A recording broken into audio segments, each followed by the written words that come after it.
In just a few hours, you may start cooking your Thanksgiving feast the way the fire department says you can do that safely to prevent this from happening. And you may still need just a few things from the grocery store, the last-minute items we're seeing shoppers pick up this morning.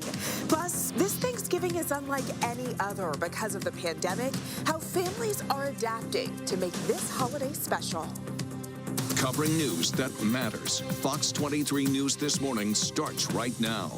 Good morning. Thanks so much for joining us and happy Thanksgiving. I'm Naomi Kitt. Ron and Michelle are off today. A lot of you may be getting ready to cook that Thanksgiving meal for the first time this Thanksgiving. We are checking with the fire department and doctors about how to do that safely. But first, if you've already stepped outside, it is a cold start out there. Meteorologist Michael Sager is in the Fox 23 Severe Weather Center checking out those temperatures to start your Thanksgiving. It is a chilly start for sure this morning. We'll break down what looks to be an awesome day in about 10 minutes. Mike, thank you. With so many people cooking large holiday meals today, doctors and firefighters want you to do it safely so you don't end up seeing them. Fox 23's Amanda Harry is live this morning with what you need to know before you start cooking. 3 News. Happening now, of course, today's the day you're cooking the turkey and all the trimmings, but there may be an ingredient or two that slipped your mind. Fox 23's Scott Martin is live right outside the Resource in Midtown with a few tips for any last-minute shoppers. Scott?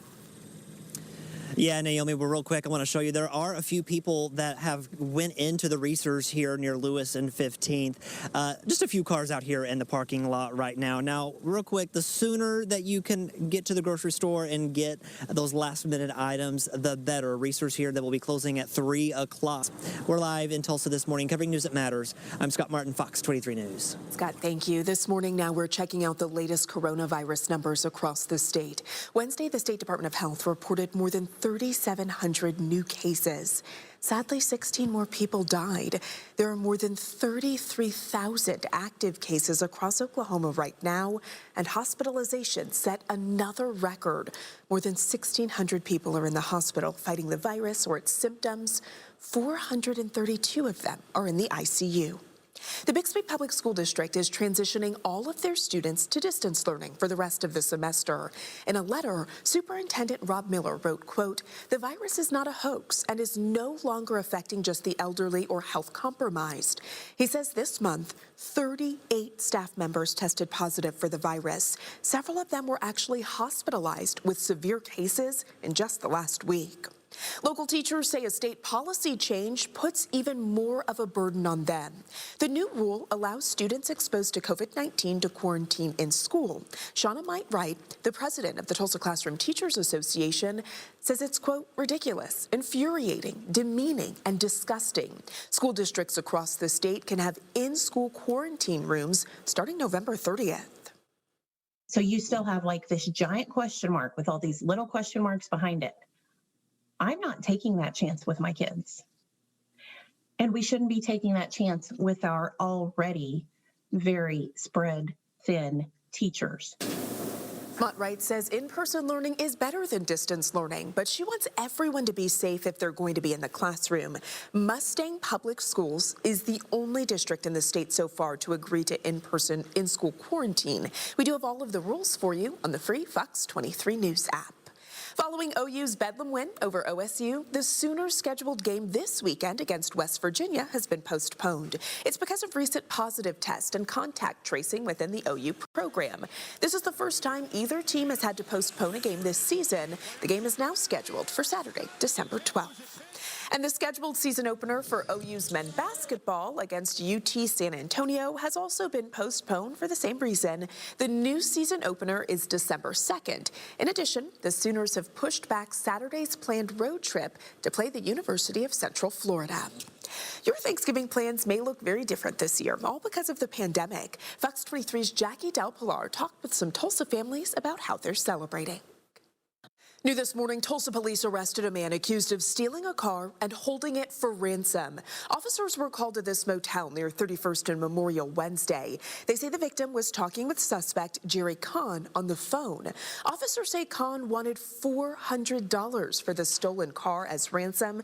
This is actually a look at that suspect. He was arrested overnight. Tulsa police released dashcam video of the arrest of a man accused of leading them on a chase in a stolen truck. I'm popping you right now. Please don't. 3. No, I'm stopping. I'm stopping.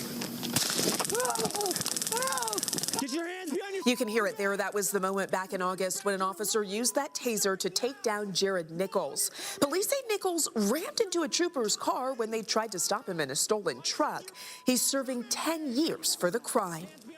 A Tulsa police officer is using his fame to help kids in need. Lieutenant Sharn Larkin, better known as Sticks, talked with us about his new nonprofit called Sticks Cares. We want to start scholarship funds for kids that have an interest in going into law enforcement, fire departments, or EMS. Because, we hear at times there's kids from certain communities, they're not, represented within these agencies. And we're seeing an opportunity if there's somebody out there that wants to follow that path, we want to help them do it. Definitely love to see them help out. You can learn more by visiting the website on your screen. It's sticks-cares.org. And we are in for such a treat this Thanksgiving. Meteorologist Michael Sager is in the Fox 23 Severe Weather Center. It's really going to be a great day today, Michael. It certainly is. Michael, thank you. The time now is 4:41. We usually don't come bringing good news.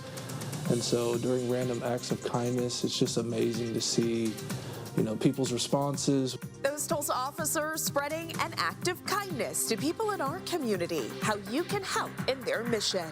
You may be gearing up for shopping on Black Friday. The steps officers are taking to keep you and your family safe. Plus, local businesses could really use your help this holiday season. The reason the Small Business Administration says it's vital to shop small on Saturday. The Small Business Administration says this Small Business Saturday could be make or break for local shops hit hard by the pandemic. I talked with business owners about what they hope to see this weekend. A lot of local businesses are offering discounts on Small Business Saturday. You can check them out on the free Fox 23 News app. We do have some really great news to share with you this Thanksgiving morning. After 42 days in the ICU, a local pastor is moving to a rehab facility. Take a look. This is Pastor Mitch Wilburn with Park Church of Christ. His wife Shannon posted this update on Facebook. They were both taking precautions but ended up catching the virus. Mitch even flatlined at one point during his hospital stay. So scary. Thankfully, though, he's doing much better, and Shannon is grateful for all the prayers and support from all over the world. You might expect some empty streets today, but the Highway Patrol says not so fast. OHP and AAA say the roads will be just as dangerous as more people choose to drive over flying. Troopers are worried about more accidents. That's why they'll be out in full force. The National Security Council is expecting around 485 fatalities nationwide, 55,000 injuries. So we're going to do our part here in Oklahoma and just try to keep people safe by being out there on the roads. Troopers will be taking part in what they call the I-40, I-35 challenge. The goal is to have a trooper every 15 miles along the two interstates. After you cook your Thanksgiving meal, the city of Tulsa is urging you not to put grease down the drain. You want to look here. This is a look at a buildup of oils, fats, and grease. Looks disgusting. It can actually clog sewer lines and cause a really bad backup in your home. The city of Tulsa says leftover oils, fats, and grease should be stored in a container. Then you can take it to one of the Met recycling facilities in Tulsa County from 10 until 2 on Saturday. You definitely want to. That looks really disgusting. Many of you, though, are probably cooking for Thanksgiving. You might be headed to the store this morning. If you are, you'll definitely want your jacket with you. It's a chilly start. Meteorologist Michael Sager is in the Fox 23 Severe Weather Center. Those temperatures are going to warm up, though, Michael. They certainly are. Start to next week. Look at those high temperatures staying below average. We may not even make it to 50 degrees a few days going into next week. Monitoring, though, what we've got out there for this morning as you're heading out, maybe trying to get some of those last-minute preps done in about 10 minutes. Michael, thanks. The time now is 4:50. Some services are closed for the holiday. What it means for your family here in Tulsa. The biggest Thanksgiving parade in the country isn't immune from the coronavirus. The major changes you'll see at Macy's Thanksgiving Day Parade. It ended up being like 400 diapers, 40 babies of like the first couple weeks of the quarantine. And once I did that, I was like, this can be a permanent thing. The switch one woman says you should make when buying diapers. Puerto Club of Tulsa donated more than $80,000 to the 1921 Tulsa Race Massacre Centennial Commission. The commission will use $70,000 of that donation for the Greenwood Rising Museum. The remaining money will be used to buy 2 benches to be placed in the historic Greenwood district. A Wagner County church is still holding their yearly Thanksgiving meal this morning. Starting at 8, First Baptist Church in Coweta will host their 30th annual community Thanksgiving. They're preparing 1,200 hot meals for people in town. Tulsa's Utica Square will hold its annual Lights On celebration virtually. 3, 2, 1. Merry Christmas! This is video from last year's event at 6:30 tonight. You can head to Utica Square's social media sites to see the countdown, a visit from Santa, and of course, hear some Christmas carols. It'll be a lot of fun. City crews worked hard to get Pawhuska's Christmas tree up. We got these photos when they started to put that tree up on Wednesday. They were able to get the lights up just in time for Thanksgiving. Families can take a ride on the Polar Express this week. In Muskogee, they'll have a simulated train ride from the Roxy Theater to the Three Rivers Museum. You'll get a chance to meet Santa and recreate scenes from the movie. Then you actually get a chance to watch the film. Social distancing and masks are required before you take your seats. You can visit the Polar Express tomorrow and Saturday and again next Friday. The time now is 4:55. Making a delicious meal and keeping your family safe. The advice from officials to keep you out of the hospital or keep this from happening this Thanksgiving. And you may need a few extra items for your Thanksgiving feast. The last-minute stop many Tulsans are taking this morning. Live look outside from South Tulsa back north toward downtown. Clear skies, chilly temperatures for us on this Thanksgiving morning. We'll break down who's dealing with the coldest numbers as you're heading out the door in about 3 minutes.